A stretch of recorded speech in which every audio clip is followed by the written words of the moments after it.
హల్లెలూయా. Good morning. మేల్కొన్నారా? దేవుని మాటలు వినడానికి సిద్ధంగా ఉన్నారా? రండి మరి చిన్న వాక్య ధ్యానం చేద్దాం. ప్రార్థన. పరిశుద్ధుడ నీకు వందనములయ్యా. ఈ పరిశుద్ధ గ్రంథం మా చేతికి అందించినందుకు వందనములు. పరిశుద్ధాత్మని ప్రేరేపణతో రాయబడిన నీ మాటలు అనుదినము ధ్యానించే భాగ్యం ఇచ్చినందుకు వందనములు. ఏనాటికి ఆనాడు ఇశ్రాయేలులకు ఆకాశం మన్నా కురిపించినట్లుగా నీ వాక్యం అనే మన్నాను మాకు అందిస్తున్నావు. ఆధ్యాత్మికంగా మమ్మల్ని పోషిస్తున్నావు. ఆధ్యాత్మిక బలం పుంజుకొని నీ సాక్షులుగా బ్రతుకుటకు సహాయం చేయమని క్రీస్తు నామములో అడుగుచున్నాము తండ్రి. ఆమేన్. హల్లెలూయా. మరి మంచి ఆహారము, మంచి భోజనము, మంచి విటమినైజ్డ్ ఫుడ్ తింటున్నవారు, మంచి క్రమశిక్షణ పాటించేవారు, ఆరోగ్య సూత్రాలను పాటించేవారు, మత్తును వదిలిపెట్టిన వారు, సెల్ఫ్ డిసిప్లైన్, తాను అదుపులో పెట్టుకునేవాడు ఎలా ఉంటాడు చెప్పండి? బలంగా ఉంటాడు, స్మార్ట్గా ఉంటాడు, అన్నిటిలో కూడా యోగ్యుడిగా ఉంటాడు, పర్ఫెక్ట్గా ఉంటాడు కదా.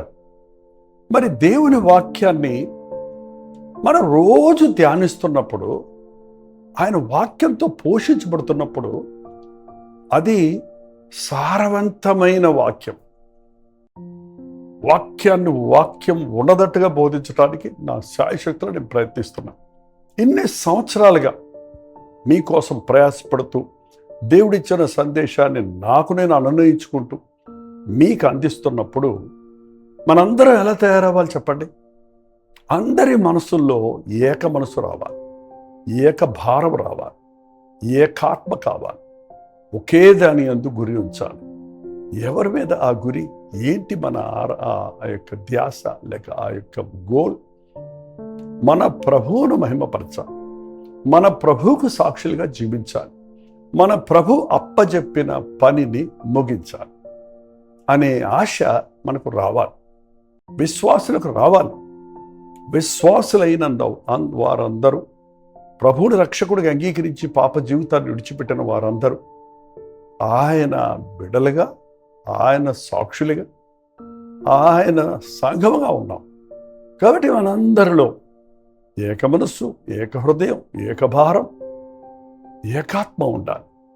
అప్పుడే మన ప్రభువును మనం సంతోషపరచగలుగుతాం.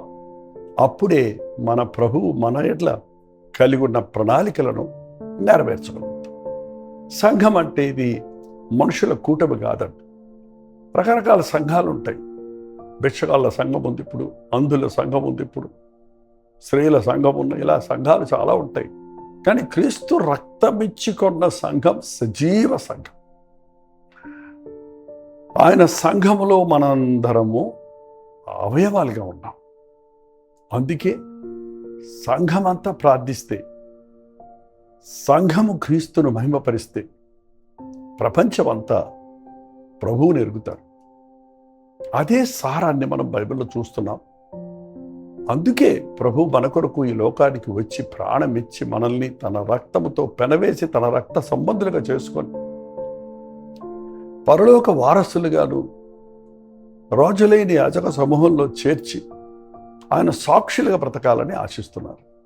కానీ వాళ్ళ క్రైస్తవుల సంగతి చూస్తే ఎన్ని అద్భుతమైన సాక్ష్యాలు చెప్పుచున్నా, దేవుడు చేసిన మేళ్ళ గురించి చెప్పుచున్నా, వారి జీవితంలో నుండి వచ్చేటువంటి వ్యక్తిగత సాక్ష్యం, వారి క్యారెక్టర్, వారి యొక్క ప్రవర్తనలో మార్పు కనపడతలేదు. వాళ్ళ వే ఆఫ్ థింకింగ్, వాళ్ళ ఆలోచన శైలి మారటం లేదు. మనం రూపాంతరం పొందాలంటే ఆనాడు పౌలు వేదన అదే. ఫిలిప్పీలకు రాసిన పత్రిక 2వ అధ్యాయంలో ఏమన్నాడు చూడండి. మొదటి వచనం దగ్గర చదువుతున్నాను. కావున యేసుక్రీస్తునందు ఏ హెచ్చరికైనను, ప్రేమ వలన ఆదరణైనను, ఆత్మయందు ఏ సహవాసమైనను, ఏ దయారసమైనను, వాత్సల్యమైనను ఉన్న యెడల ఏంటండి? క్రీస్తునందు ఏ హెచ్చరికైనను, ప్రేమైనను, ఆదరణైనను, ఆత్మయందు సహవాసమైనను, ఏ దయారసమైనను, వాత్సల్యమైనను ఉన్న యెడల మనం ఏక మనస్కులగినట్లుగా ఏక ప్రేమ కలిగి ఏక భావము కలిగి ఉండి ఒక్కదాని అందే మనస్సుంచుచు నా సంతోషమును సంపూర్ణము చేయుడి. ఒక్కదాని అందే మనసు ఉంచండి. ఒక్కదాని మీదే మన గోల్, మన గురి ఉండాలి. నా ప్రభువును నేను సంతోషపెట్టాలి, నా ప్రభు చిత్తము నేను చేయాలి. ఏంటండి, ఏక మనస్కులుగా ఉండాలి, ఏక ప్రేమ కలిగి ఉండాలి, ఏక భావం కలిగి ఉండాలి. ఒక్కదాని అందే మనసు ఉంచాలి. సంఘం గురించి మాట్లాడే బదులు ఒక కుటుంబం గురించి మాట్లాడితే కూడానండి, భార్య భర్తలు కూడా ఇలాగే ఉండాలి. భార్య భర్తల మనస్సులు ఏక మనస్సు అయి ఉండాలి, ఏక ప్రేమ కలిగి ఉండాలి, ఏక భావం కలిగి ఉండాలి. ఒకదాని అందే మనసు ఉంచాలి. అసలు ఎంతమంది కుటుంబాల్లో ఈ ఏకత్వం చూస్తున్నాం? మీరిద్దరూ ఆ ఏక మనసుతో ఉన్నప్పుడు మీ బిడ్డలు మీతో ఏకీభవిస్తారు. కానీ ఇవాళ మా దేశంలో సామెత ఉంది, ఎవరికి వారే యమునా తీరే అన్నట్టు ఎవరిష్టానుసారంగా వారు ఉంటున్నాం. అటు కుటుంబ పరిస్థితి అదే, ఇటు దేశముల పరిస్థితి అదే, నాయకుల పరిస్థితి అదే. ఒకే పార్టీలో ఉన్న నాయకుల్లో కూడా వ్యత్యాసాలు. ఒక విషయానికి కన్క్లూషన్కి రారు. ఒక కుటుంబంలో పుట్టి పెరిగిన వారు అందరూ అన్నదమ్ముల్లో ఏకభావం రాదు. ఇక సంఘములో కూడా అదే పరిస్థితి చూస్తున్నాం. ఒకే రక్తముతో విమోచించబడిన మనందరం, ఒకే ఆత్మను కలిగిన వారందరం ఒకే నడిపింపుతో ఉండవలసిన దానికి బదులుగా ఎవరి ఇష్టానుసారంగా వారు ఉంటున్నారు. అందువల్లనే ఆధ్యాత్మిక అభివృద్ధిని మన జీవితంలో చూడలేకపోతున్నాం. మన ద్వారా దేవుని నామానికి మహిమ కలగలేకపోతుంది.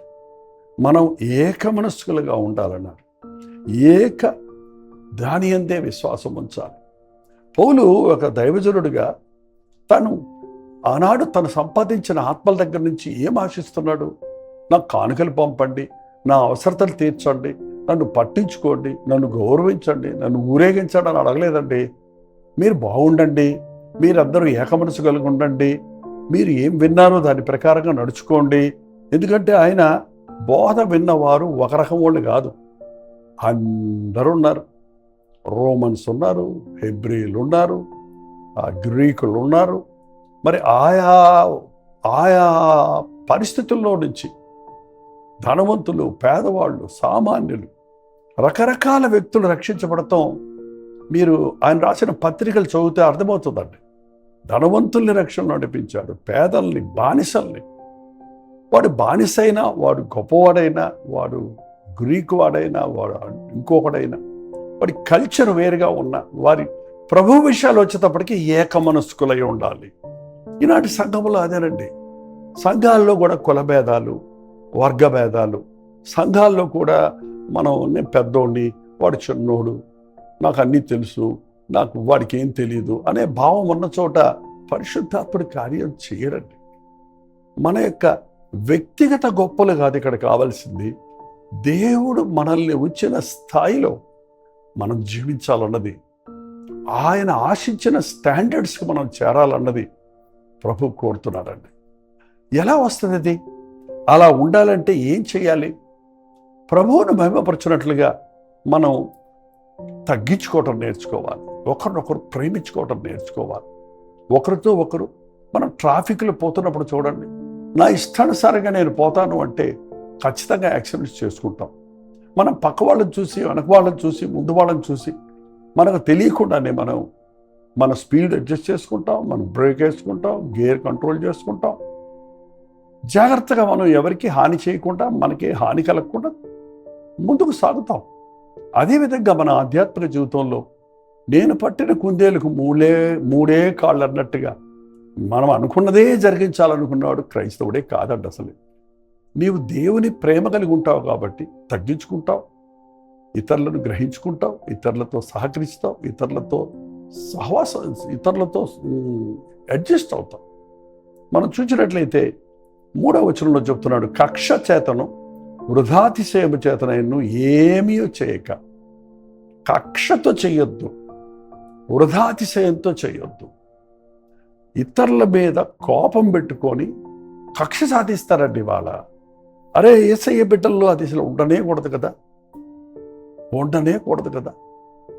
కక్ష సాధింపు అనేది సాతాను సంబంధమైనదండి. క్షమించటం, సహించటం అనేది క్రీస్తు మనకు నేర్పించింది.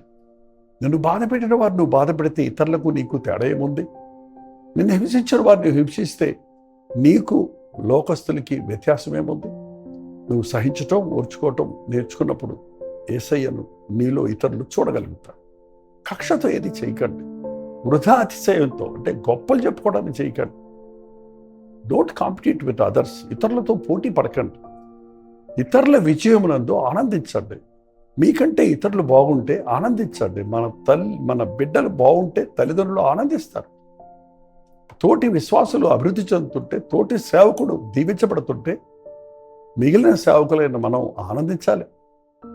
ఒకరితో ఒకరు పోల్చుకొని ఆయనకుంది నాకు లేదే, ఆయనలాగా నేను చేయాలి, ఆయనకంటే ఎక్కువ చేయాలి అనే ఆలోచనలతో పడుతున్నారు చూడండి. అందుకే పరిశుద్ధాత్ముడి కార్యాలు జరగటం లేదు. పోటీల మీద పోటీల్లోనే సమస్తం పోతుంది, కానీ చివరికి ఏమీ సారం మిగలటం లేదు. వృధాతిశయం చేతనను కక్ష చేతనను ఏమీ చేయక వినయ మనస్కులు గలవారై ఒక్కడినొక్కడు తనకంటే యోగ్యునిగా ఎంచుకోండి. నాకు చాలా ఇష్టం ఈ మాట. మా సంఘంలో మాటికి చెప్పిస్తుంటాను. మీ ఎదుటిన వారు మీకంటే యోగ్యులను ఎంచుకోండి. ఎప్పుడు చూసినా ఇతరులతో నువ్వు పోల్చుకో, నేనే గొప్పవాడే దిబ్బ అంటావేంటి? ఏదో ఒక విషయంలో నువ్వు గొప్ప అయి ఉండొచ్చు, మరి అనేక విషయాల్లో వారిలో ఉన్న మేలైన సుగుణాలను చూడవా? నీకంటే యోగ్యంగా ఉన్న అనేక విషయాలు ప్రతి ఒక్కరిలోనూ ఉన్నాయి కదా. ఒక విషయంలో మనం అతిశయించడం వల్ల ప్రయోజనం లేదు కదా. అంతేకాదు, ఎప్పుడు చూసినా అదే భావంతో ఉన్నవాడు నీ బతుకులో నేనే బాగున్నాను, నేనే యోగ్యుడిని అనుకున్నవాడు నీ బతుకులో ఎదుగుదల ఉండదండి. ఎందుకంటే you can't learn anything from others. ఇతరుల దగ్గర నుంచి మనం ఏమీ నేర్చుకోలేము.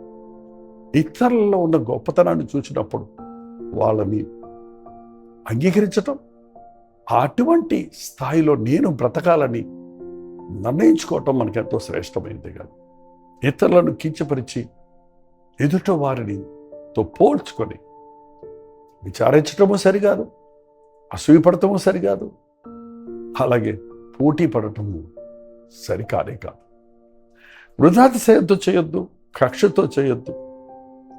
ఒకరి ఎడల ఒకడు వినయ మనస్కులై ఉండండి. ఒకరి ముందు ఒకరు తగ్గించుకోవడానికి ప్రయత్నించండి. తనకంటే తన ఎదుట వారిని యోగ్యుడిగా ఎంచండి. మరో మాట అన్నాడు, మీలో ప్రతివాడు తన సొంత కార్యములను మాత్రమే కాక ఇతరుల కార్యములను కూడా చూడవలను.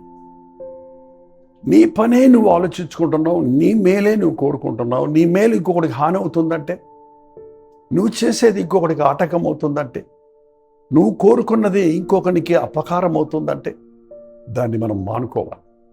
సొంత కార్యాలే కాకుండా ఇతరుల కార్యాల గురించి కూడా మనం ఆలోచించాలి.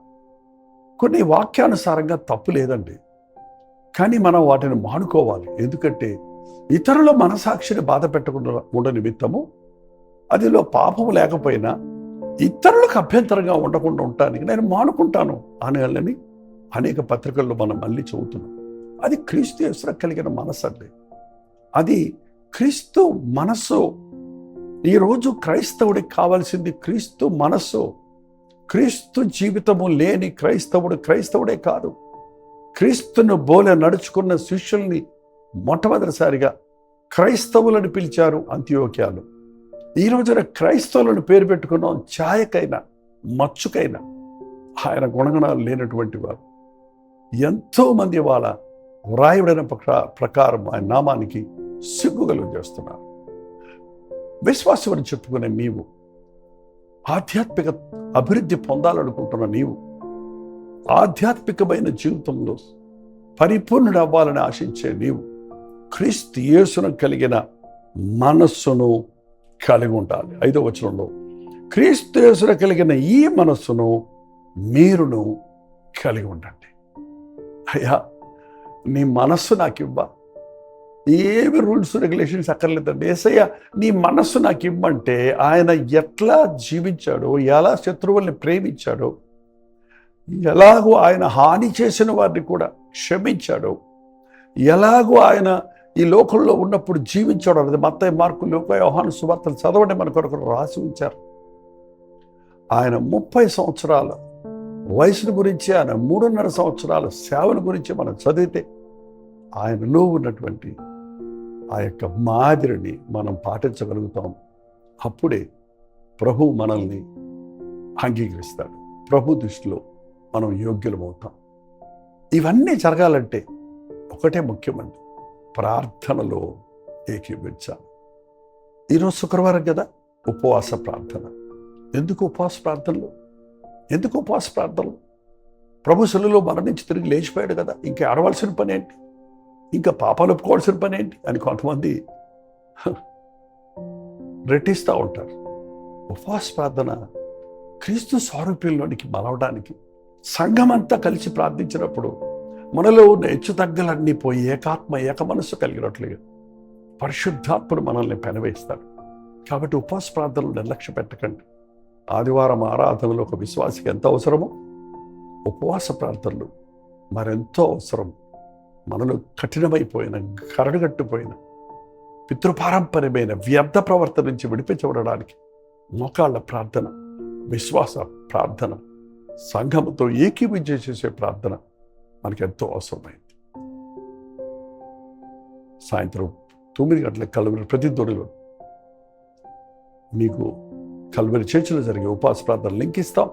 మాతో కలిసి ప్రతి బుధవారం, శుక్రవారం కూడా మీరు కూడా ప్రార్థించవచ్చు. 2వ చిన్న ప్రార్థన. పరిశుద్ధుడ, ప్రేమగల తండ్రి, విశ్వాసులమని చెప్పుకునే మేము, ప్రార్థిస్తున్నామని అనుకునే మేము, మా జీవితాల్లో మేము రూపాంతరము పొందుతున్నాం. మా స్వభావము క్రీస్తు స్వభావంలాగా మారుతుందా? క్రీస్తు యేసును కలిగిన మనస్సును కలిగి, దయారసము కలిగి, ప్రేమ కలిగి, క్షమా హృదయము కలిగి, ఒకరి కొరకు ఒకరు ప్రార్థించేవారిగా, ఒకరిని ఒకరు ప్రోత్సాహపరుచుకునేవారిగా, మా ఎదుటిన వారిని మాకంటే యోగ్యులుగా ఎంచి దీన మనస్కులమై, వినయ మనస్కులమై నిన్ను బోలే జీవించుటకు మా ఒక్కొక్కరికి నీ సహాయం చేయను. క్రీస్తు నామములో అడుగుచున్నాను తండ్రి, ఆమేన్. తండ్రి అయిన దేవుని యొక్క ప్రేమయు, కుమారుడైన క్రీస్తు యొక్క కృపయు, ఆదరణకర్త అయిన పరిశుద్ధాత్మ యొక్క సహవాసం కూడి వచ్చిన మనందరికీ ఇప్పుడు సదాకాలం తోడై ఉండను గాక. ఆమేన్. దేవుని స్తోత్రం. మీ ప్రార్థన వసతుల భారాలు 954041 నెంబర్కి, మరి ఇతర దేశాల్లో ఉంటే 91001009 నెంబర్కి ఒక టెక్స్ట్ లేక వాయిస్ మెసేజ్ ద్వారా వాట్సాప్ పెట్టండి. అవన్నీ మేము పరిశీలిస్తున్నాం, ప్రార్థిస్తున్నాం. మీరు కూడా ప్రార్థించండి, మా కొరకు కూడా ప్రార్థించండి. దేవుడు తన అద్భుత కార్యాలు జరిగిస్తున్నాడు. అంచెదినాల్లో మనం ఉన్నాం. ఆత్మల సంపాదన పనిలో మనం ముందుకు సాగుదాం. విశ్వాసంతో ప్రార్థిద్దాం, ఆధ్యాత్మికంగా బలపడదాం.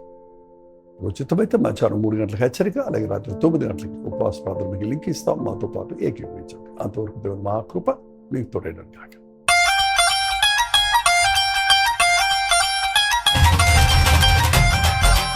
హల్లెలూయా. ఢిల్లీ పరిసర ప్రాంతాల్లో ఉన్న వారికి శుభవార్త. ప్రభుత్వమైతే జూలై 29వ తారీఖు మధ్యాహ్నం 2 గంటల నుంచి 5 గంటల వరకు, అలాగే 5 గంటల నుంచి 9 గంటల వరకు 2 సెషన్స్గా 1 డే గెట్ టుగెదర్ను ఢిల్లీలో మీ కొరకు ఏర్పాటు చేస్తున్నాం. ఢిల్లీ పరిసర ప్రాంతాల్లో ఉన్న తెలుగువారు, తమిళ వారు, మరి ముఖ్యంగా హిందీ వారు, ఇతర భాషల వారు కూడా హాజరవుతారని, కల్వరి దర్శనం ప్రోగ్రామ్స్ చూస్తున్నవారు, సోషల్ మీడియా ద్వారా వాక్యం వింటున్నవారు, మీరందరూ ఈ గెట్ టుగెదర్కి హాజరైతే మనందరం కలిసి ప్రభువును స్తుతించడానికి, వ్యక్తిగతంగా మీకోసం ప్రార్థించి ముఖాముఖిగా మిమ్మల్ని చూడటానికి నేను ఆశపడుతున్నాను. గుర్తుపెట్టుకోండి, జూలై 29వ తారీఖు మధ్యాహ్నం 2 గంటల నుంచి 5 గంటల వరకు, అలాగే 5 గంటల నుంచి 10 గంటల వరకు జరిగే ఈ 1 డే రిట్రీట్కి ఖచ్చితంగా హాజరవ్వాలి. చిరునామా గమనించండి, YWCA అశోక రోడ్, న్యూఢిల్లీ. ఇంకా విషయం మీకు వివరాలు కావాలంటే ఇదిగో QR కోడ్ స్కాన్ చేసుకోండి, లేకపోతే కింద ఇవ్వబడినటువంటి ఫోన్ నెంబర్కి మీరు కాల్ చేసి తెలుసుకోండి. రండి, మనందరం కలిసి మన ప్రభువునందు ఆనందిద్దాం, ఆధ్యాత్మికంగా బలపడదు.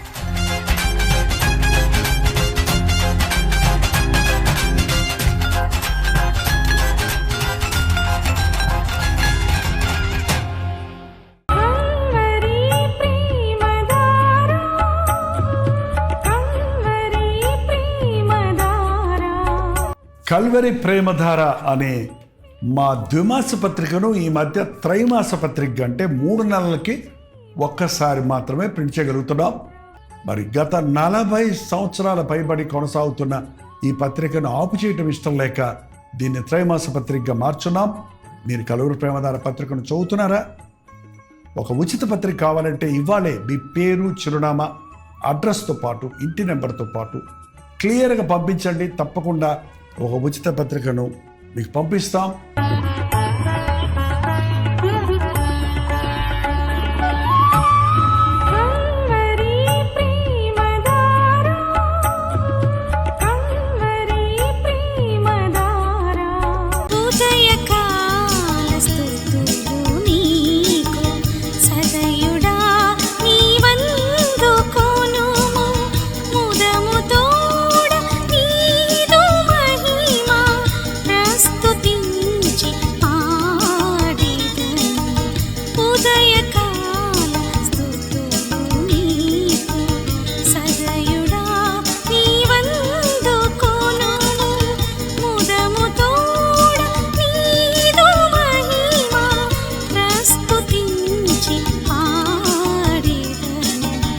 ఉదయక